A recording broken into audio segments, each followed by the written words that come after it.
আমেরিকায় সিআইএ সদর দপ্তরের সামনে চলল গুলি, গুলিতে নিহত এক ইসরায়েলি অধিকর্তা। ওয়াশিংটন ডিসির মেকলিজিনিয়ার সিআইএ হেডকোয়ার্টারের সামনে আততায়ের গুলির কারণ এখনো পর্যন্ত অজানা। গুলিতে নিহত এক ইসরায়েলি অধিকর্তা। আততায়ের গুলির কারণ এখনো পর্যন্ত অধরা। কি কারণে গুলি করলেন তা এখনো পর্যন্ত জানা যায়নি। আমেরিকার সিআইএ সদর দপ্তরের সামনে সেখানে গুলি কেন করা হলো সে সম্পর্কে এখনো পর্যন্ত জানা যায়নি। আমেরিকায় সিআইএ সদর দপ্তরের সামনে চলল গুলি। এই নিয়ে আমরা কথা বলবো। অরিত্র ঘোষ আমাদের সঙ্গে রয়েছেন। অরিত্র, ঠিক কি কারণে গুলি চালানো হলো, কি জানা যাচ্ছে?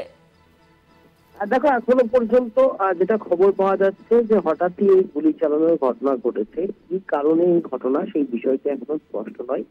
তবে সিআইএ সেন্ট্রাল ইনভেস্টিগেশন এজেন্সি, এটা গোয়েন্দা দপ্তর আমেরিকা, সেই দপ্তরের বাইরে এইভাবে গুলি চালানোর ঘটনায় স্বাভাবিকভাবেই কিন্তু চাঞ্চল্য ছড়িয়েছে। এবং এই ঘটনার পরিপ্রেক্ষিতে এখনো পর্যন্ত যেটা বিভিন্ন আন্তর্জাতিক সংবাদ মাধ্যম দাবি করছে যে একজন মহিলা, তাকে আটক করা হয়েছে।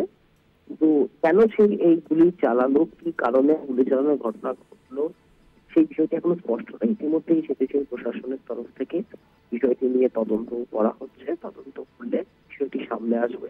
তবে এই আমেরিকার মধ্যে পরপর দুটি ঘটনা, একটি ইসরায়েল এম্বাসির সামনে এবং অপর একটি সিআইএ যে হেডকোয়ার্টার রয়েছে সেই তার সামনেও এরকম গুলি চালানোর ঘটনা এবং আততায়ীদের আক্রমণ, যা কিন্তু যথেষ্ট উদ্বেগজনক একটা বিষয়, এমনটাই কিন্তু মনে করছেন সে দেশের প্রশাসন।